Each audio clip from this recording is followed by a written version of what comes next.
Hello আসসালামু আলাইকুম, welcome back to my channel Farzan Ahmed. কেমন আছেন সবাই? শুরু করছি নতুন একটা ব্লগ।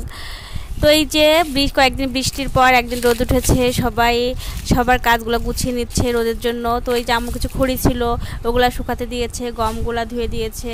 অনেকদিন রুটি খাওয়া হয় না, এই জন্য এগুলো পরে শুকানোর পর পিষতে দেবে। আর যেখানে কিছু সাজনার পাতা গাছ থেকে ছিঁড়ে এনে রোদে শুকাতে দিচ্ছে, শুকানোর পর ওগুলো গুঁড়া করে রাখবে।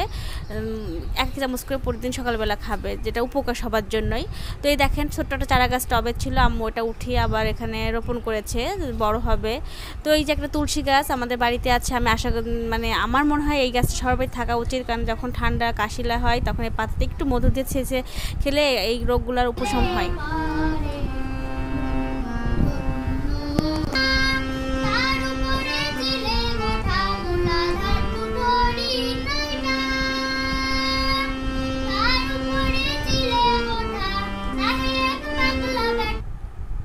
তো এই যে আব্বু বাজার করে নিয়ে এসছে, তো ব্যাগ থেকে বাজারটা বের করে আমি শ্যুট করার জন্য সবগুলো রেখেছি। কী আব্বু এনেছে দেখেন, এখানে ধুন্দুল আছে, কাঁকরোল, ঢেঁড়স, একটা কচু এনেছে, আর ঝাল এনেছে। ওই যে ঝালটা খোলা হয় নাই, কচুর মুখী, শাপলা, নতুন তরকারি।